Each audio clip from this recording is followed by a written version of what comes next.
Hello everyone, I'm Eva. Welcome. Today I'm doing a video talking about why I use tarot and other cards in the work that I do for myself and for others. So first let me show you kind of a standard tarot deck. This is not one I use a whole lot, but I do like it. This is the Three of Cups, for instance. You see three cups here. You see three people holding those cups. This is known as the Six of Swords. And each of these cards depicts a scene, but also some kind of symbolism. So sometimes it's the cards with one of the four suits, wands, etc.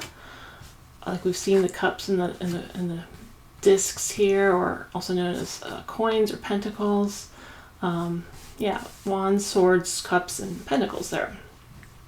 We also have major arcana, like the devil, the emperor, fool, the world. All of these are cards that are meant to elicit certain ideas about life and life experiences and our own personal life experiences. So we have as well, we have court cards. In the tarot we don't have quite the same number of courts as in playing cards. We'll have queens, and I think there's a king in here somewhere. And then we have, instead of a jack, we have both the page and the knight. So there are four court cards in a tarot deck. So yeah, tarot is meant to elicit memories from our own subconscious and ideas about things from our own subconscious, and help us to work on current day issues by thinking about them in relation to various meanings in the cards.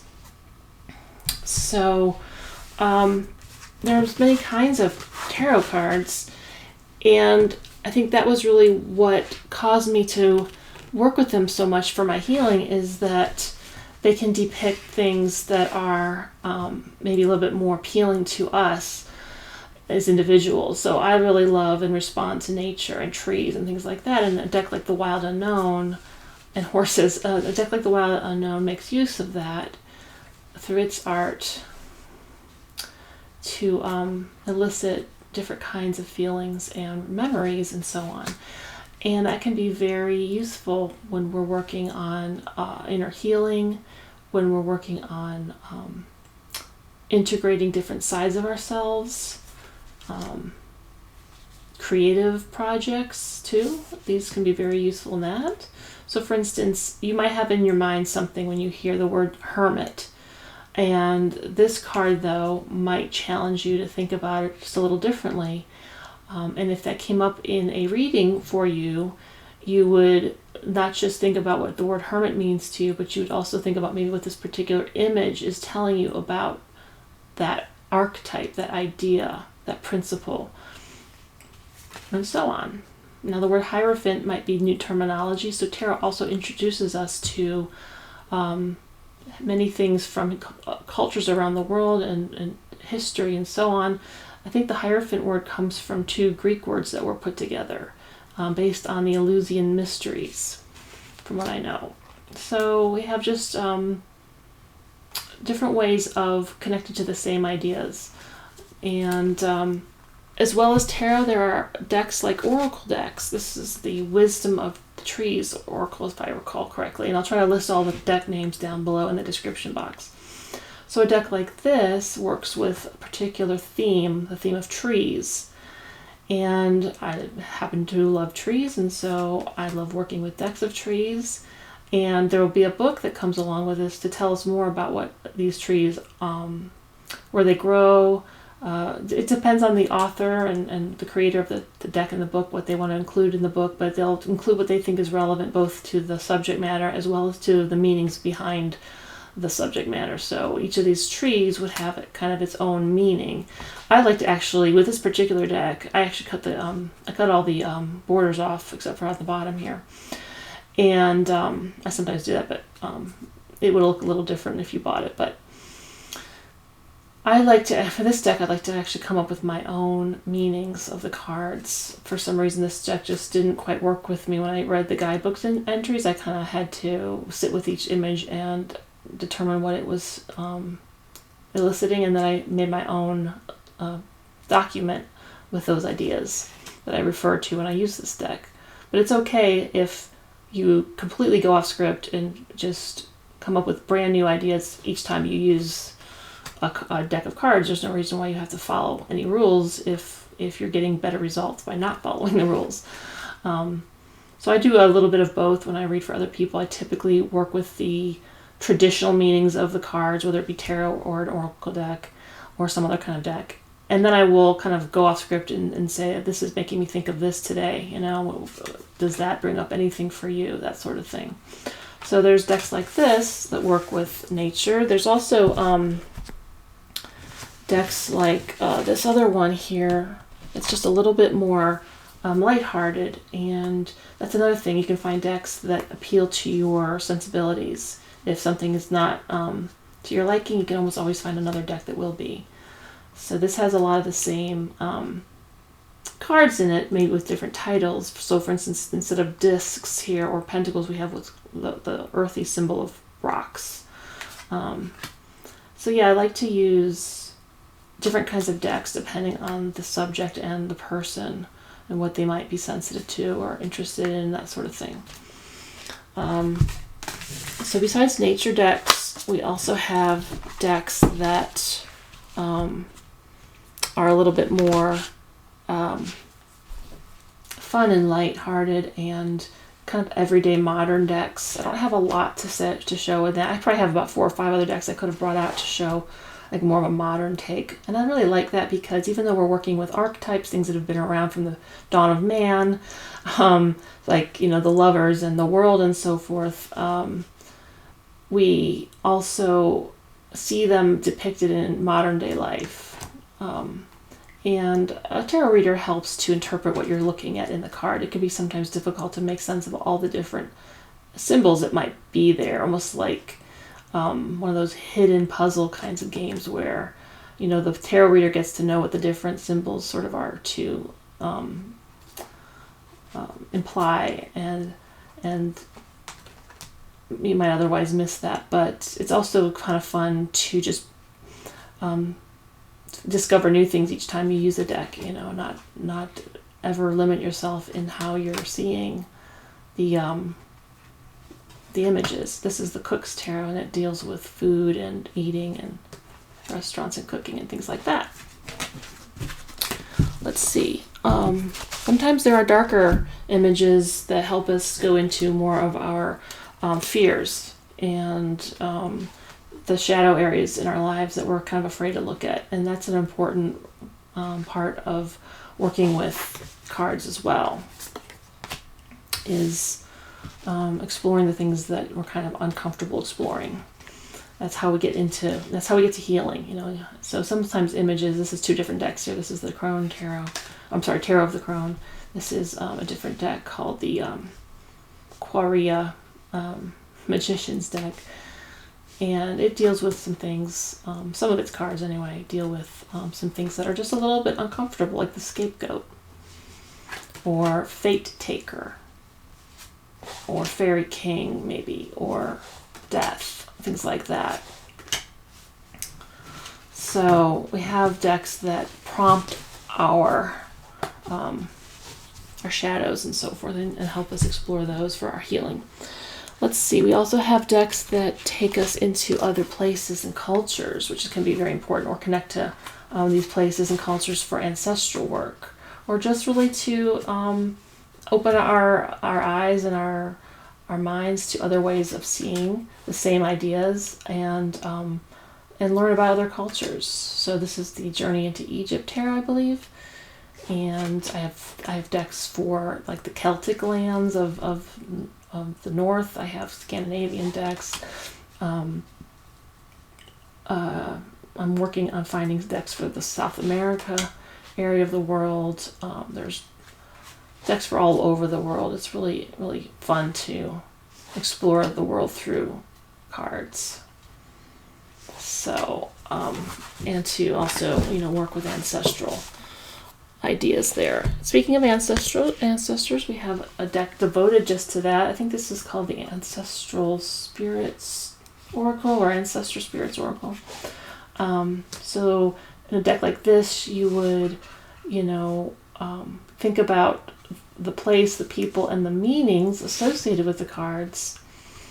But you also might go further and do some research on the people or the place, the timeline, that sort of thing. So that can be quite a deep and satisfying work as well. Whether you're deliberately trying to connect to ancestral forces, or you're just reading about something completely unrelated, and it helps add depth and width to your perspective on the subject you're talking about. Let's see here. Another deck I wanted to show is one that I love for how it reminds us of what it's like to be a child. So when we're doing any kind of healing related to our childhood, this is called the Stolen Child Tarot. It's based on a poem of the same name, a famous poem, and really beautiful tarot that kind of helps us forget about the modern world for a while and step back into childhood fantasy land a little bit, and recall what it's like to feel that way, or even just to relate to maybe the children in our lives. Yeah, beautiful deck. Let's see here. We have decks sort of expressly designed around healing. This used to be called the Art of Love Tarot, and it has a new name now, I'm forgetting, which I'll try to link below when I list it. But I wouldn't say it's expressly used for healing, but I do use it that way because of some of the imagery being a little softer, a little bit more oriented towards the heart, and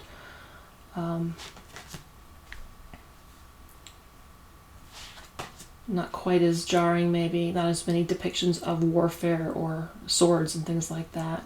So instead of the Chariot, here we have the Path, exploration. And instead of wands, they renamed it into stars. So we have Page of Stars, and the idea of that is curiosity. But you could certainly, come away with more ideas than just curiosity when looking at that. Yeah, really beautiful tarot. And this one is not a tarot, it's an oracle deck, and it actually has the image on one side and then the write-up about the image on the other side. And it's called the Joy and Sorrow Oracle, so it's sort of, its aim is to help us work through things related to grief or changes, uncomfortable things. Yeah, really beautiful imagery here too. But you can see how there's very many different styles of art, and there's more being created every day. There's so many tarot and oracle and Lenormand and other kinds of decks on the market, and all of them are like little portals into brand new ways of imagining and seeing the world. So it's very useful and creative work as well. Let's see, is there much else to show? I don't think so. There's this one deck I wanted to show called the Archetypes, the Wild Unknown Archetypes. And so this is a deck just devoted to exploring archetypes, things that might not actually be mentioned expressly in a tarot deck, what might be in a deck like this. And again, you can do work where you maybe choose one of these cards, even deliberately. You could go in and deliberately choose this card, or you could just randomly choose a card or more than one card. And then you can lay out some tarot cards. These are by the same author and an artist. You can lay out some tarot cards to then explore that particular archetype. So I love decks like this too. You can really come up with some really fascinating explorations and adventures, even if you're doing creative writing. So fun. Let's see. Anything else? I think I just wanted to end with a real quick, I'll show this deck too. This is a deck that I like to use for exploring our some of our religious indoctrination or our spiritual path. Ways to, again, you can lay out some, tarot that would maybe cause you to explore this idea. As you see what comes up in those cards, you can get different ideas about this card. So I like decks like this that are kind of themed in a specific way to work with a specific subject. Yeah. And finally, I just wanted to end with a little reading on how I might, use the tarot in a reading. So I thought I would work with this deck, the Scorpio Sea Tarot. What do we need to see to talk a little bit quickly here with a reading about how the cards work to help us explore a subject, and the subject is the subject. Using the cards in our spiritual, creative, healing work.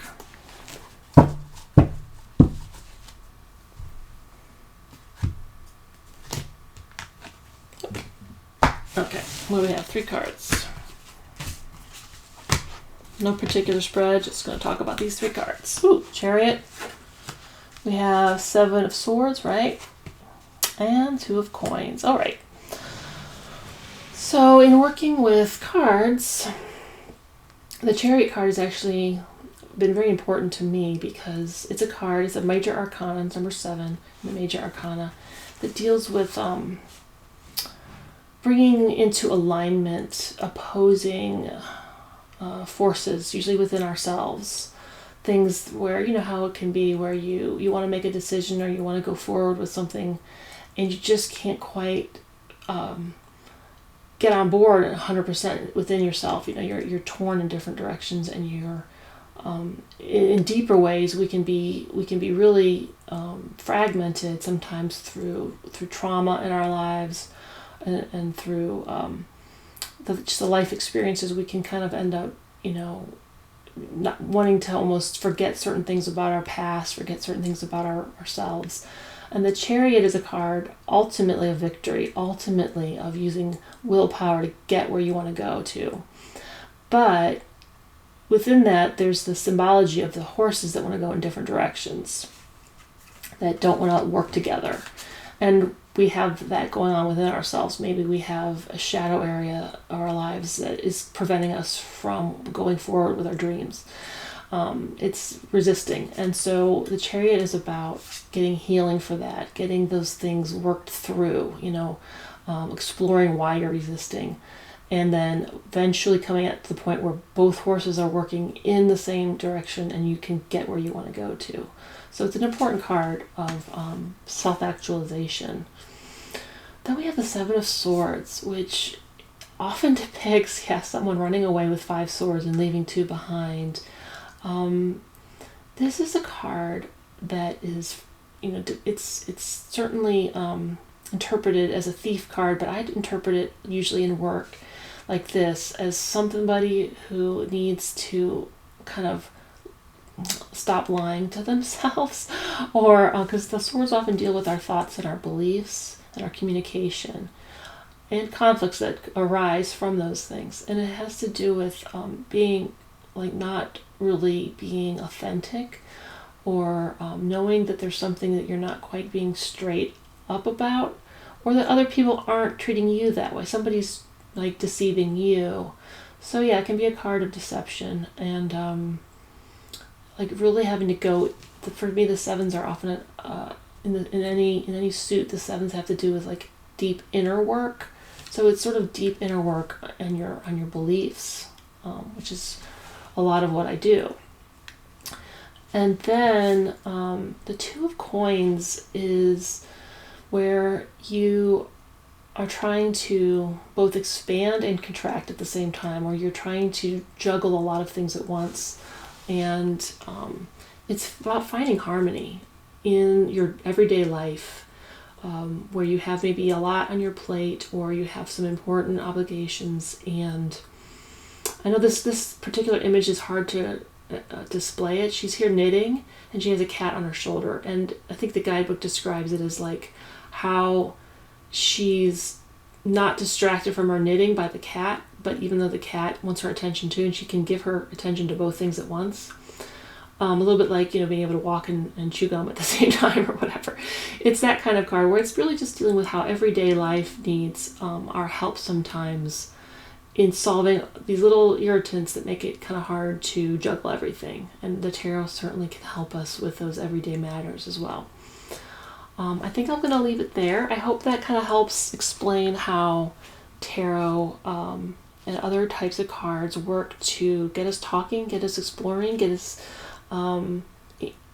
examining our lives in a way that is safe and comfortable to the point where it's not we're not afraid to work with it, and it's very imaginative as well. So it's great if you're trying to unblock yourself in some way, whether that's creatively or in a personal situation. And I'm certainly excited for where tarot will take us in the future, not just with new decks that come out, but with new ways that we discover to use them, because they're really just at its core, it's really just digging up things that we already are aware of, things that we already know, and the archetypes of the world, that have been with us for all time.